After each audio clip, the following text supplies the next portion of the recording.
경찰 이야기를 해보겠습니다. 최상목과 함께. 오늘 국회에서 최상목이가 사실 내란 때문에 뭐 하고 있는지 정확하게 보이진 않았는데 경찰 고위급 인사를 계속 단행하고 있다라는 내용이 나왔어요. 윤건영 의원이 지금 질의를 하는 과정에서 나왔는데 영상을 네. 먼저 보고 와서 두 분에게 의견 여쭤보도록 하겠습니다.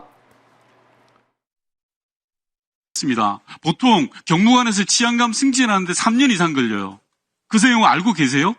대행님? 제가 정확히 모릅니다. 모르면서 그럼 1인 인사를 하십니까? 이 사람들 다 1년 만에 다 됐습니다. 그런데 이 세 사람 중에 두 사람이 용산 출신이에요. 101단 경비단 출신이고 용산 대통령실에 있었던 사람입니다. 이러니까 국민들이 의심하지 않습니까? 치안정감이 대한민국에 한 명 있는 것도 아니에요. 이런 인사를 왜 합니까? 헌법재판관 임명 안 하신다면서요. 이런 인사만 다 합니까? 어떻게 생각하세요? 세 사람이나 3년 걸리는 인사를 1년 만에 승진시키는 인사를 지금 최 대행이 하신 거라고요. 네, 저는 하여튼 그 행안부 장관 직무대행과 경찰청 차장이 협의해서 한 인사 안에서 제가 했습니다. 네. 행안부 차관이 이 인사를 이야기하면서 이 사람들 1년 만에 승진시키는 겁니다라고 이야기하던가요? 그런 구체적인 얘기는 못 들었습니다. 자, 영상을 일단 보고 오셨는데 완벽하게 거짓말을 계속하고 있죠. 그리고 요 혹시 그 대변인님이 내용을 제가 사실 어렵더라고요. 이 치안 정감?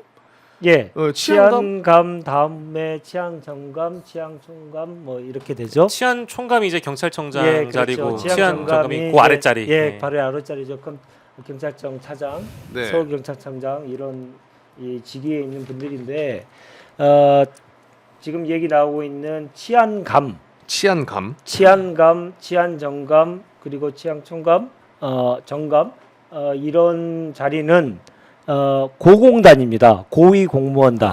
그러니까 우리 일반 부처로 따지면 국장급 이상 있잖아요. 네. 옛날로 말하면 2급, 1급 그 자리거든요. 그 자리는 임명권자가 부처에 있지 않습니다. 그러면요? 대통령한테 있죠. 아. 고위 공무원단이라는 제도를 운영하는 것은 그 이전 단계의 뭐 옛날로 말하면 상급 부의사관 그 이하의 직급에 대해서는 장관과 기관장 이런 분들이 인사권을 행사하도록 위임이 되어 있는 상태고 지금 고위공무원에 관련된 법 그리고 인사 규정에 따르면 고공단으로의 승진, 고공단 내에서의 전보 이런 고공단 내에 관련돼 있는 인사의 임명권은 대통령에게 있습니다. 네. 근데 대통령 권한대행인 자가 자기에게 임명 권한이 있는 인사를 해놓고 다른 사람한테 남탓하잖아요. 지금 다른 사람들이 추천해가지고 하는 거라고. 네. 그게 이제 그 자체가 이제 사실은 위법사항이고 법에 전혀 저촉되지 않는 법에 전혀 부합하지 않는 주장인 거죠. 본인이 아니, 할 거 다 해놓고. 아니 근데 저런 식이면 추천해서 본인은 도장만 찍었다라는 투 아닙니까? 그러면 아니 헌법재판관 마은혁 후보자는 국회가 심지어 선출해가지고 대통령이 형식적 임명권을 행사하는 건데 그건 안 하고 이건 왜 합니까?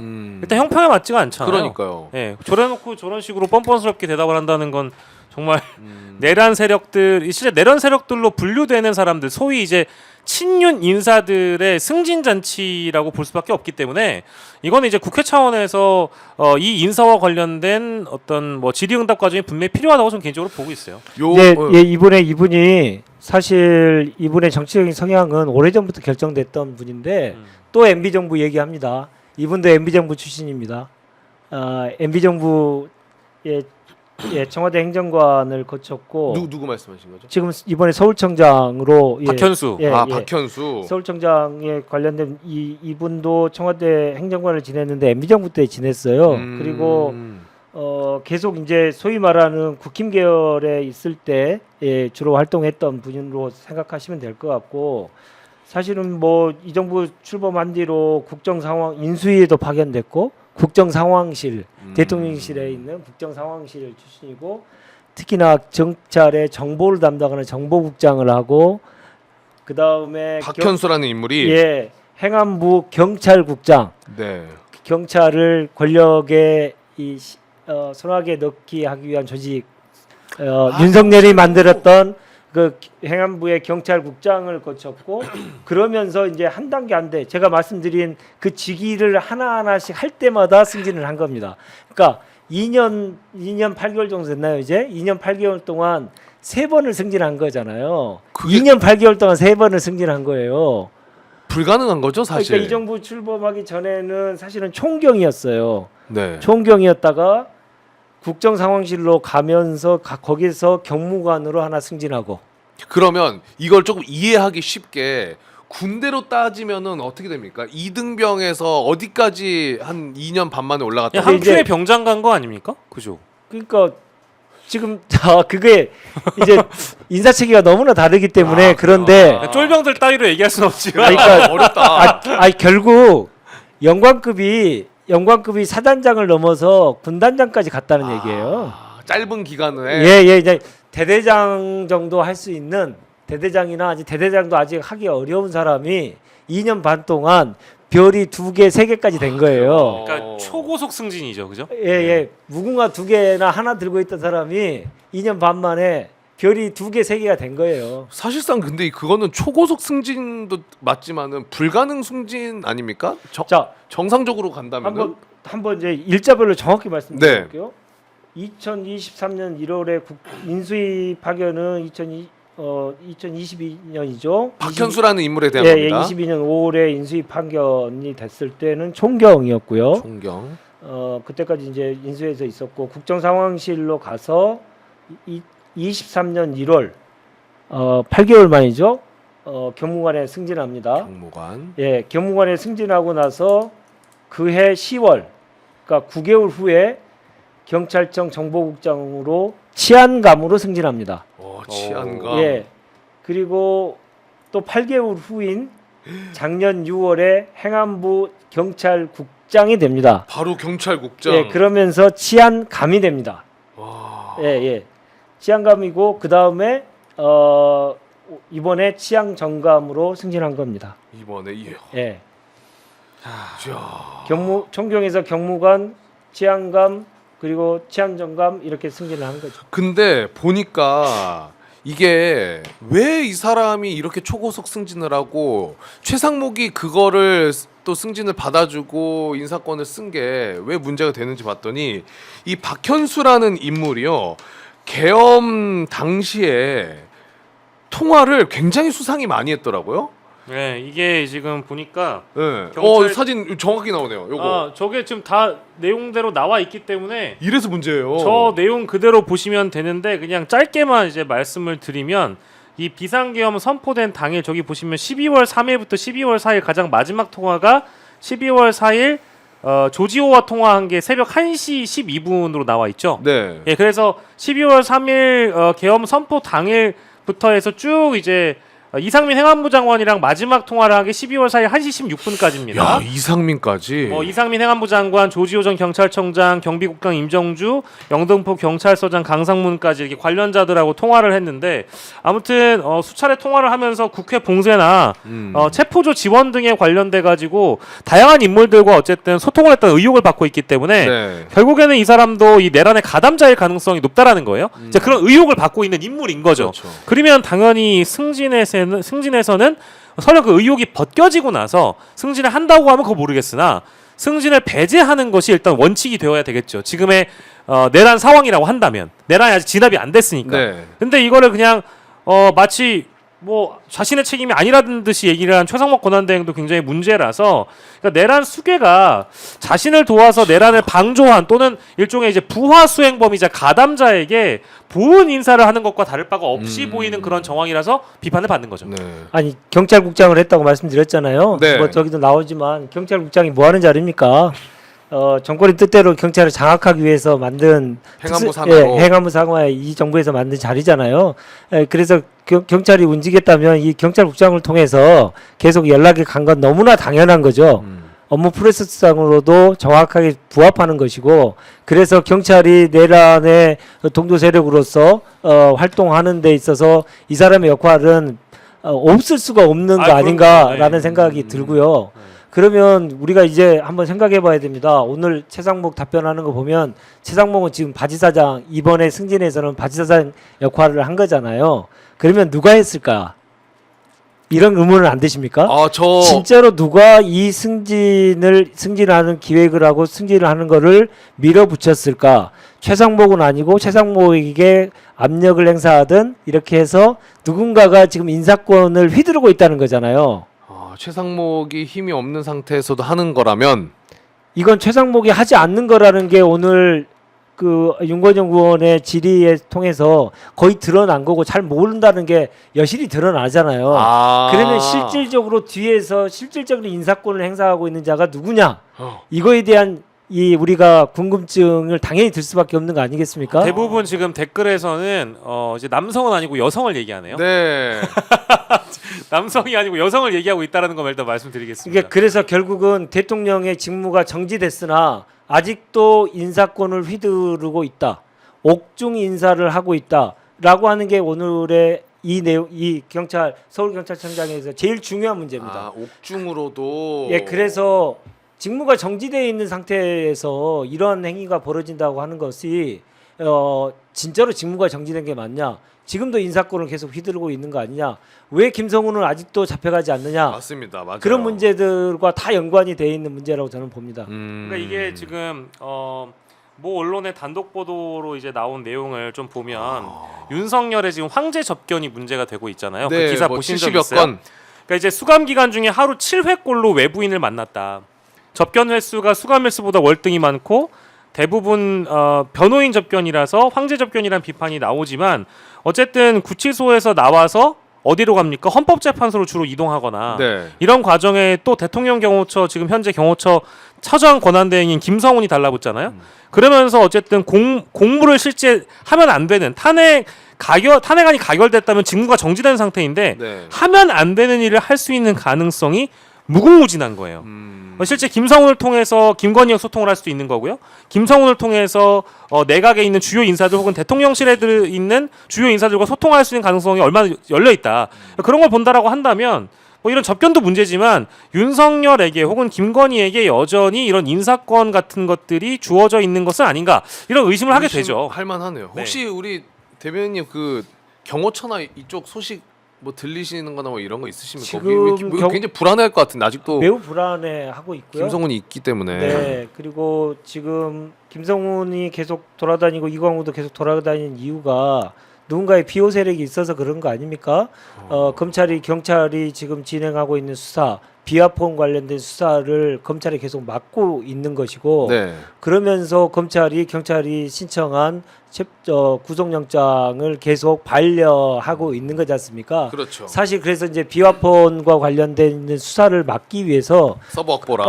검찰이 지금 움직이고 있는 것이고 거기에 그 비화폰과 관련돼서는 김건희 또 지급받았다는 얘기도 있고요. 네. 그러면서 그 비화폰에 관련된 수사를 하다 보면 여러 가지 것이 나오는 거고 전직 그 사령관한테도 비화폰이 갔으니까요. 노상원한테도 비화폰이 갔으니까 그 비화폰이 비상계엄과 관련돼 있는 내란과 얼마나 연관이 많이 있는지가 거기서도 정확히 드러났지 않습니까? 네네. 그러니 결국 누군가가 지금 계속 윤석열을 대신해서 그리고 김건희를 대신해서 계속 움직이고 있는 자들이 있다는 것이고 그게 누굴 것인가? 김건희가 직접 하지는 않을 거 아닙니까? 거기서 지금까지도 계속 심부름을 하면서 이러한 말도 안 되는 승진 인사를 하고 말도 안 되는 그 황제 접견이 이루어지고 이런 것들을 누가 뒷배를 가지고 그런 활동을 하면서 이렇게 됐는지 궁금합니다. 근데 저는 한 가지 그러면 네 생각은 뭐냐? 너의 생각은 네. 누구인 것 같냐? 이렇게 시청자들이 당연히 물어보실 것 같아서 하고 싶었어요 그 말. 예, 네. 그러셨죠. 네. 네, 딱 눈만 보면 알 수 있습니다. 제가 이번 3번째 나오거든요. 자, 그래서요. 저는 결과적으로 이번에 승진 인사, 그러니까 비상계엄이 그 내란이 있고 난 뒤에 고공단 승진은 아까 말씀드린 대로 대통령이 하는 거라고 했잖아요. 네.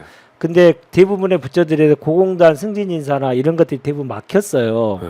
왜냐하면 승진하려고 하는 사람도 없을 가능성도 매우 크고 네. 인사가 정상적으로 잘 안 되죠. 근데 인사가 어느 정도 정상적으로 된 데가 국세청이에요.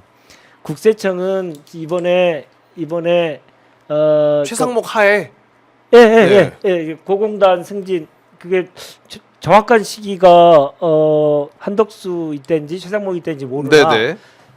아무튼 그 이제 저 탄핵 국면이 진행되고 나서 제대로 된 고공단 승진 인사가 된 거는 국세청이 있더라고요. 네. 국세청에 이제 2급들 이제 인사들을 다 했는데 국세청 승진 인사를 다 했어요. 황제 접견. 예. 황제 접견. 황제 접견. 그리고 아까 말씀드렸던 경찰에 대한 인사. 네, 경찰 인사. 이걸 이 세 개의 공통적인 업무를 담당하는 대통령실 내의 부서가 어딜까요? 국세청 국세청 고공당 그 황제 접견 경찰 인사. 국세청 인사와 황제 접견 경찰 인사 담당하는데 민정수석실이고 민정수석이 합니다. 다. 김주현. 그 권력기관이라고 하는 네. 경찰, 국세청, 국정원 이런 곳의 이 인사 주요한 인사는 다 민정수석실에서 관여를 합니다. 황제 접견도 당연히 법무부 소관이기 때문에 민정수석의 업무 소관에 해당되겠죠. 네. 예. 아. 그리고 경찰의 치안감 아까 그 공단 승진과 관련돼서 경찰도 권력기관이기 때문에 그 관리를 민정수석실에서 합니다.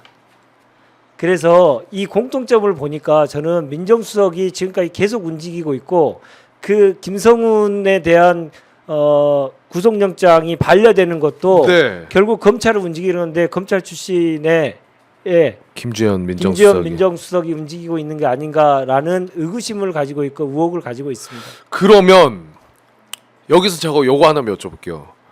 검찰은 경찰을 때리고 있거든요. 실제로 네. 수색하고 계속 조사를 하잖아요. 검찰이 경찰을. 네. 근데 사실 검찰도 의혹이 굉장히 많은데 네. 경찰이 검찰을 지금 조사하거나 수사는 안 한단 말이에요.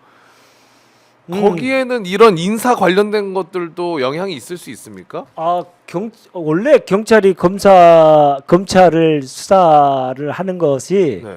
상당히 쉽지 않습니다. 왜냐하면 검찰이 가지고 있는 그 막강한 권한, 영장 청구권과 관련돼서도 마찬가지지 않습니까? 경찰은 가지고 있지 않기 때문에 그거 이제 검찰하고 잘 지내야 되는 문제가 좀 있는 거고요. 그래서 상당히 그 칼을 들기가 상당히 쉽지 않죠. 그래서 이제 경찰에 대해서는 제대로 좀 수사를 좀 하려고 하면 그것에 대해서는 검찰이 압수수색해가지고 국가수사본부를 압수수색하듯이 압수수색해가지고 자기 군기를 잡으려고 하고 경찰 중에 자기 말을 잘 듣고 정부 출신이고 대통령실을 거친 사람들은 1년 만에 승진을 계속 시켜주는 이런 형태로 가지고 경찰 조직을 움직이고 있는 거죠. 이번에 승진한 치안감으로 승진한 다른 사람이 3명이 있는데 조정래, 남재현, 박종섭입니다. 네, 그 남재현, 박종섭은 아예 국정상황실에서 지금 근무하고 있는 자고요. 국정상황실. 예, 대통령실의 국정상황실에 지금 파견 나가 있는 사람을 치안감으로 승진을 시켰고요. 아 그래요? 네, 예, 이번에 그리고 조정래. 예, 조정래 이분만 지금 저 대통령실에 소속이 아닌데 파견이 안 가 있는데 네. 이분을 보니까 101단장 총경 때 101단장을 역임을 했어요. 다 대통령실에. 예. 이분도 이사도 지금 1년 만에 또 승진하는 거거든요. 그러니까 전체가 다 이 정부에 부역했던 자들에게 그러네요. 보문 이 승진을 이번에 한 것이고 이거를 최상목이 굳이 챙겨줘야 될 이유가 없잖아요. 그렇죠. 예, 자기에게 한 게 아니잖아요. 그러네요. 충성을 자기에게 한 거 아니잖아요. 용산에 했고 대통령한테 했잖아요.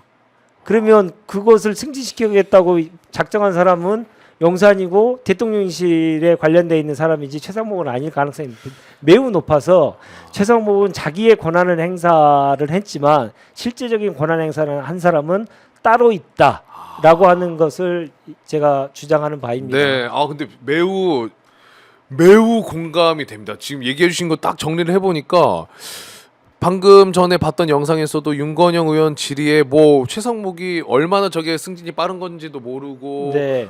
그런 상황 인식이 없이 그냥 협의했다고 해서 했다라는 것 자체가 그러니까 경찰 인사를 할 때 그동안의 관례라든가 같은 기수 그리고 다른 인사 경쟁자들과의 관계 이런 것들을 다 고려해 가지고 판단을 하는 거고 네. 그런 판단들에 대해서는 정상적이면 다 임명권자인 인사권자인 대통령께 다 보고 드리고 여러 가지 안을 만들어서 상신 드리는 게 정상인 거고요. 그렇죠. 그런 과정들을 거치지 않고 누군가가 찍어내려서 그냥 사인만 한 거기 때문에 아무것도 모르는 겁니다. 네. 마지막으로 요것만 하나 여쭤보고 마무리하겠습니다. 네. 그 우리 대변님 오셨으니까 최상목이 받은 그 문건 있잖아요. 계엄 때 네. 비상 입법기구 적혀 있고 네. 요거를 그럼 누가 최상목한테 줬냐 전달을 했냐. 그런데 오늘 국회에서도 최상목은 대통령이 자기를 불렀고 옆에 있는 사람이 줬다라고 이야기를 했고 뭐 또 반복되는 이야기지만 안 봤다 그러고 본인은 이런 이야기를 하는데 조국신당의 차규근 의원께서는 요 문건을 최상목한테 준 사람은 김동조 국정기획비서관 아니냐라는 의혹 제기를 좀 하시는 것 같던데. 김건희 라인? 네. 네. 예. 혹시 아. 요거 좀 얘기 들어보셨습니까? 그 뭐 나름의 얘기들을 하고 말씀을 하셨겠죠. 네.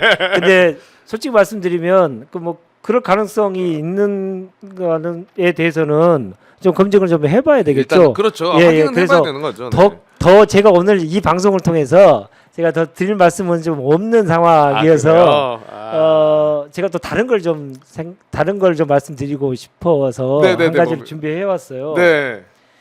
그 저는 이 지금 쪽지라고 표현되어 있는 문건. 근데 문건이죠. 정확히 말하면 문건이고 쪽지라고 이제 격화시킨 사람들은 그 특수한 목적이 있을 텐데 이게 비상계엄 상황에서 그런 쪽지라고 하는 이상하니까 아무것도 아닌 것처럼 되는 그런 일이 있었다는 것도 말도 안 되는 거잖아요. 그렇죠.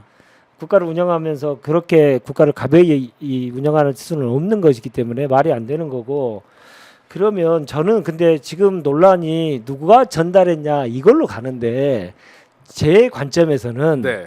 그 문건을 보면서 계속 들었던 의문이 있습니다. 뭐예요? 누가 이걸 작성했을까? 아 작성자가 누구일 것인가? 작성자가 누구일 것인가? 제가 이제 예산 쪽에 국회에 있으면서 예산 쪽에 일을 오랫동안 했던 사람이거든요. 오, 네네. 예. 그걸로 따져 보면 제가 읽어드릴게요. 네. 예비비를 조속히 확보해 보고할 것. 국회 관련 보조금 지원금 현재 운영 중인 자금 포함해서 완전히 차단할 것. 국회 비상 입법기구 관련 예산을 편성할 것. 이런 내용이거든요. 이게 윤석열이나 김용현 머리에선 나올 수 없을 거라는 평이 많습니다. 당연하죠. 이 단어 하나하나가 이 업무를 한 사람이 아니면 바로바로 나올 수 없는 거예요. 특히나 예산이나 경제 쪽. 예. 이거는 김용현이 처음에 했다고 자기가 제가 작성했습니다. 이랬잖아요. 네. 근데 김용현이 경제의 일자 무식일 텐데 이런 예산 편성, 예비비 편성이란 단어를 쓰기도 어려웠을 것이고 뭐 보조금을 완전히 차단하라 뭐 이런 것들을 작성할 만큼의 판단 능력이 전혀 없는 사람이에요. 네. 그 김용현은 분명히 저는 아닐 거라고 단언을 했습니다. 네네네. 그러면 윤석열은 어떻게 대답을 하는가 봤더니 헌재 변론기일에 나와가지고 이렇게 했죠. 내가 했던가 김용현이 했던가 네. 가물가물하네. 맞아요. 이렇게 답변을 했어요. 그러니까 나중에는 뉴스 보고 알았다 그랬어요. 뭐 그런 얘기도 했죠. 그러니까 정확하게 누가 썼는지에 대해서 작성자가 누군지에 대해서 정확히 밝히지 않았죠. 네. 그러니까 김용현은 아니라고 보고요. 윤석열이 직접 했을 리가 없고요. 없고. 그러면 또 누군가가 작성을 했겠죠. 그게 좀 아이러니인데요. 근데 그 작성자가 저는 오늘 헌재에 나온 박준섭 경제수석 박준섭 경제수석. 작성자의 한 명으로 생각해 볼 수 있는 사람이다라는 생각입니다. 왜냐하면 네. 이분은 평생 예산실에만 있었어요. 기재부.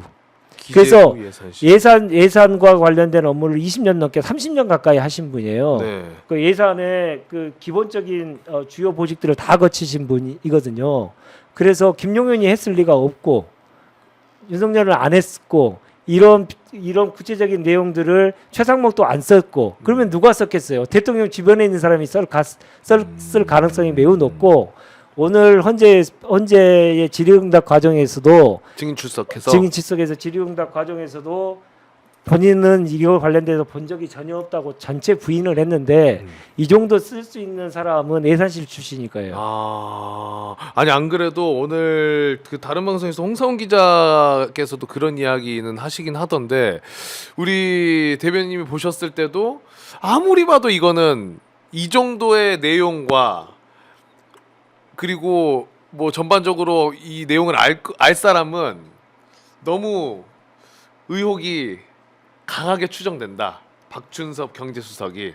네, 저는 이 헌재 거기 그렇게 썼을 거라고 예상되는 합리적인 추론이 가능한 사람 중에 한 명이 박준섭입니다. 근데 경제수석이기도 하고 평생 예산 업무만 했던 사람입니다. 그 헌재에서 그러면 이 사람을 증인 채택한 것도 의미가 있다고 봐야 됩니까? 근데 윤 측에서 이제 신청해가지고 한 거죠. 오늘 저 국회에 예산 삭감하는 것이 비상계엄을 일으키는 원인 중에 이유 중에 하나였다 이런 얘기를 그 저 말도 안 되는 궤변을 늘어놓기 위해서 박준섭을 불렀는데 네. 그런 과정 속에서 혹시 그 소위 말하는 그 문건을 최상목 문건을 당신이 쓴 거 아니냐 이런 얘기들이 오고 갈 수 있는 자리였는데 극구 계속 부인을 했죠 오늘은.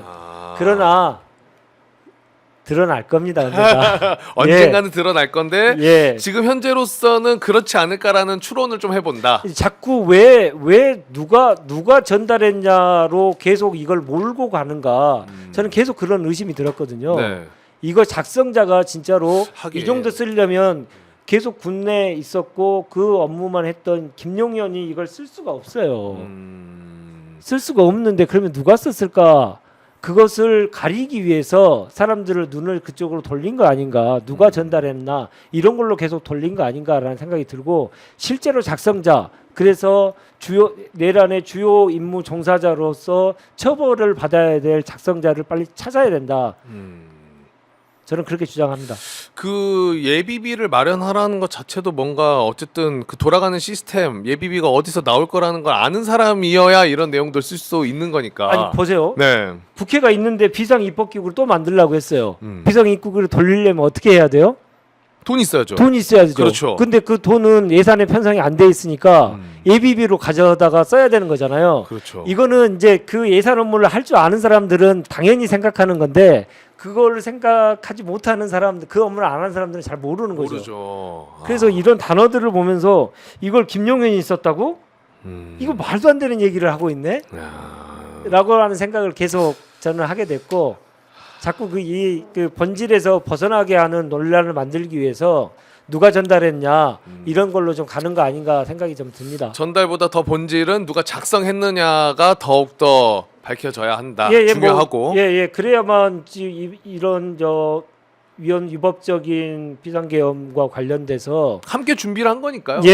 주요 임무 종사자 함께 했던 가담자가 정확히 누군지를 확인하는 게 중요하기 때문에 그 확인하고 그들에 대한 법적 처벌을 정확히 줘야 되기 때문에 이거 작성자가 누군지를 명확하게 밝혀야 됩니다. 네, 좋습니다. 자, 오늘 우리 윤재관 대변인님과 마무리까지 이야기 나눴는데요. 좋은 말씀 많이 해주셔가지고 너무 감사드리고 마지막으로 뭐 못 전한 말씀이시나 하고 싶은 이야기 있으실까요? 아니 오늘 하고 싶은 말은 많았는데 네. 시간은 빨리 가니까 말이 너무 많아서 시청자 여러분께 잘 전달이 됐는지는 모르겠습니다. 너무 깔끔했습니다. 예. 근데 제가 뭐 오늘 새로운 얘기한 건 이제 그 비상계엄과 관련된 비상입법기구와 관련된 문건을 누가 작성했느냐 이게 매우 중요하다라고 하는 거를 또 말씀을 드렸고 네. 지금 말도 안 되는 뭐 승진 인사 그리고 황제 지금 접견 네.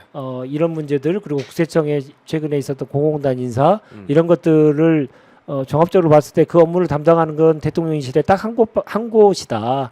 민정수석실이고 그 민정수석이 지금 움직이고 있는 거 아닌가 계속 그거는 이제 계속 업무가 정지돼 있는 직무가 정지돼 있는 상태에서도 계속 그 대통령 권한을 행사를 하려고 계속 모의하고 있고 실행도 하고 있고 그것을 또 계속 그 심부름을 계속 하는 자가 지금 용산에 있다라고 하는 의혹 제기를 제가 오늘 했다는 말씀 네. 이 두 가지가 이제 새로운 내용 아니었나 싶습니다. 맞습니다. 김주현이라는 인물은 계엄 다음 날에도 이상민 뭐 박성재 가지고 또 안가 회동했던 사람이기 때문에 그런데도 전혀 지금 뭐 쏙 빠져 있는 느낌이거든요. 그래서 네. 굉장히 좀 중요한 의혹 제기를 해주셨다라는 최상목이 인사권을 행사하지 않았을 것이다. 아, 누군가가 뒤에 분명히 있고 누군가 있다. 누군가가 있고 그 누군가의 심부름꾼이 있을 거고 심부름 그 뒤에는 윤석열이 옥중에서 인사를 하고 있을 가능성을 배제할 수 없다. 네. 왜냐하면 황제 접견으로 하루에